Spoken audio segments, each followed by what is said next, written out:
A friendly reminder that in 3 generations, everyone who knew us will be dead, including the people whose opinions stopped you from doing what you wanted all along. Imagine that someone you know achieves every dream and hits every goal they have. Years later, they get old and die. 2 years after that, how much do you care? About as much as everyone else will if you accomplish your goals and dreams. Do it for you. So I think about death all the time because it's probably the central theme. It's probably the thing that I think the most about, and I think that influences how I see time and also how I think how it influences agency. Like what actions I'm willing to take despite the judgment of others.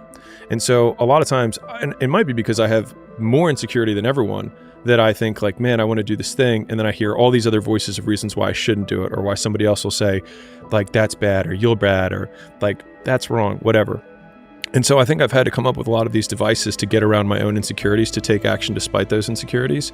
And the biggest one that I think about is that it doesn't matter whether I achieve all of my goals or I don't achieve all of the goals. In 3 generations, I'll be forgotten, and the only people who were naysaying against me will also be dead. And so then it's like, just do it for me.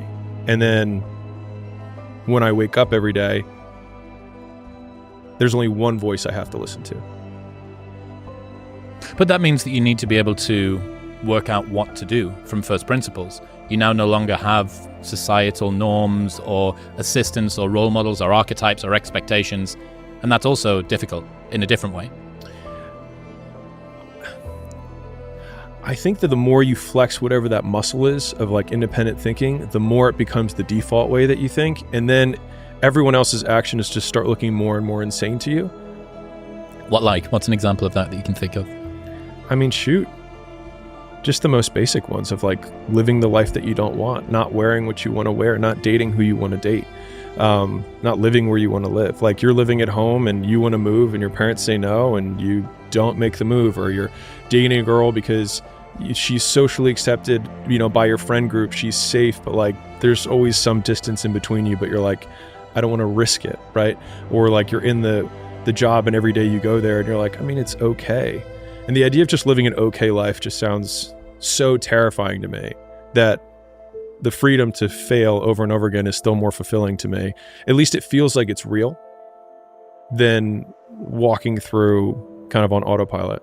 And so I think that's a lot of the choices that other people make that seem insane to me now, but didn't seem insane to me a decade ago. You know what I mean? I think it's just like, as you practice taking more agency, taking more responsibility for the decisions, then you just get better and better at it. And then it just seems more and more ridiculous. They're like, I just can't quit my job. And you're like, why? Like, no, physically, why? Like, why can't you quit your job? Like, you know what I mean? They start hyperventilating. And it's like, could you move in with your parents? Could you move in with a friend? Could you split rent? I mean, I could, but I mean, other people who are going to die in 100 years would think what? And one of my favorite ones is, and I say this all the time to Layla, like whenever we're getting to some sort of like mini complaint, it's like, if you zoom out far enough, you can't see the earth. So we're talking about like, oh man, they're going to mess up this order on this vendor's, blah, blah, blah. I was like, if you zoom out far enough, you can't see the earth. It's just like, it just puts everything immediately into perspective of how ridiculous some of the things that we're concerned about are. Sean Puri's got this thing where he says, don't follow what most people do because you don't want the results that most people get. The average person is obese, likely to be divorced, and has less than 1K in the bank. It feels safe to do what everyone else is doing, but it's actually a terrible decision. It's like the best way to guarantee to not have the life that you want is to do what everyone else is doing. Unless you want what everyone else has, which no one does. Yeah, it's being able to think for yourself and treating it like a muscle, I think, is a smart way to consider it, because in the beginning it's really, really hard.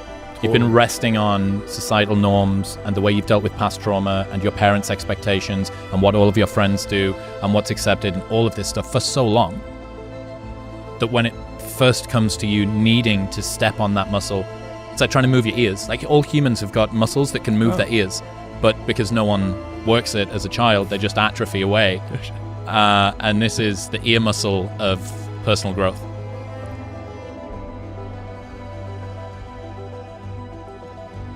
I think I had a lot of practice with it because so a lot of people have many voices that they hear that they feel are judging them, right? They have their friends, they have their uncle, they have their siblings, they have their cousins, coworkers, whatever. I think I had just one voice that I heard really loudly. And I was talking to one of our employees the other day, and I was trying to put it in perspective, younger guy. And I was like, I imagine how much you care about your mother's opinion and your father's opinion and and all of those other people. I was like, and now imagine that there's literally only one, because I had no siblings. I basically had no mother. I had just a father. And so like his approval was literally everything. And he disapproved of the path that I wanted to take in my life. And so I think a lot of these mental faculties or these little frameworks or these isms just came from like, how can I combat this incredibly booming voice in the background? Because like when I look at what I was doing at the time, like I was a consultant, I graduated in 3 years, I took the consulting job, I did all the things. But the craziest thing was that the moment that my father was most proud of me and he approved of my life the most was when I was the saddest. And so that's when I was like, maybe his approval isn't the right way to feel good about life. And so that started basically the 6-month journey from when I decided that I wanted to change my life till when I changed it. And I think that like as you become more able or more potent or higher agency, that timeline between when you decide you want to do something and when you actually do it just continues to compress, right? Like now if I want to change something, I'm like, let's change it, like done. We walk out of a thing, I was like, we're never going to do that podcast again, or I don't want to talk to this person again, or whatever it is, right? Whereas before it's like, okay, I have to sleep on it. I have to really think about it. And like, how am I going to, it's like, why do I care about how I'm going to say it? This is what it is, done. And it's just like that timeline is compressed, but the hardest one for me, like the first one was by far the hardest. And everyone since then, the nice thing is that no matter how difficult your circumstance is, if you have, like the bigger the wall that you have to get through is, as soon as you get past that one big wall, you then can use that wall as the evidence for why you can jump over the next wall, because that will be the biggest one. And so like after I did quit my job and left my house and left Baltimore and didn't tell my dad until I was across the country because I was so afraid, like people think of me as like some big alpha, whatever. I was like, I was so afraid of my father's disapproval that I didn't tell him until I physically left the state. Like I'm not like, think about that. Like I wasn't even just one state over, I was like 5 states over. And then I was like, hey, by the way, I'm going to California. And he was like, well, come over, we'll talk about it. And I was like, I'm in Ohio. Already here. Yeah. Already. And then then obviously he had a different reaction, right? But then after that, it was like, what do I have to do now? It's like, oh, I gotta sell strangers. And I was like, I told my dad I didn't want to do what he wanted. How hard could this be? And so like it then becomes this one huge proof point. So the bigger the dragon is that you have to slay, the more evidence you have that you can slay the next dragon. And I think that is, if there's ever been a good point for why getting over the first hard one is so hard, is that it will then give you the reinforcement that you can do whatever you need to do next. Yeah, the life you want is on the other side of a few hard conversations, and you're living a life you hate because you're too afraid to have them. I think about that a lot, because like whenever I feel anxious or insecure or angry or sad, I'm like, what conversation do I need to have that I'm not having?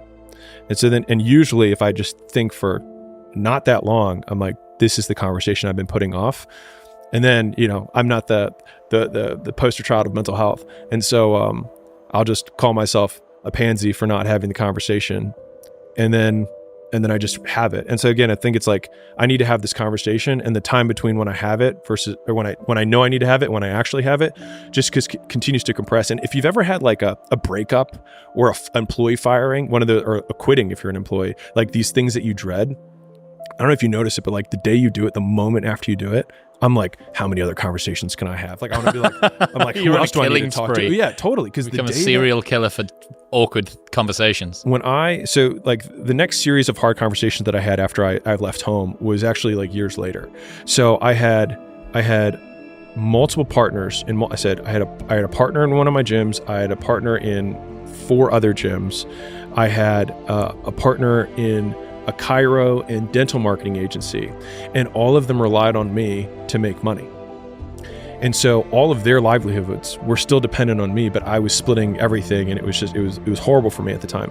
And so I remember when I ended up getting in a DUI, and I talked to a performance coach or whatever, and he was like, your stress and these conversations could literally kill you. He's like, they almost did. So I got in a head-on collision at 60 miles an hour and I walked away, no injuries. But it was like my wake-up call, but not to stop drinking. It was my wake-up call that I needed to have these conversations. And that's what I was avoiding when I was drinking. It wasn't the alcohol. What were the things that I'm avoiding, that I'm using alcohol to get away from? And so the next day, I had the first conversation with the first partner, and it was horrible. But the moment I was done, I was like, I got to call the other guy. And I called the other one. I was like, this is how it is. And the thing is I had this backstop of my death of like, you almost just died because you wouldn't have this conversation. And so then it just gave me this courage to just be like, and whatever the reaction was, I was like, I'd rather be alive. Like, that was it. And so it's weird though, because death has been this really recurring theme in my life that like, the same thing happened when I was like the only thing that gave me enough balls to stand up to my dad, to be fair, from a distance from the car when I was driving halfway across the country. Like, let's not make me into too big of a hero here. Was the idea that like I started thinking like every day, I was like, I hope I don't wake up. You know what I mean? And that was the thing where I was like, this is a big enough problem that like if you don't want to wake up, then what have you got to lose? Exactly.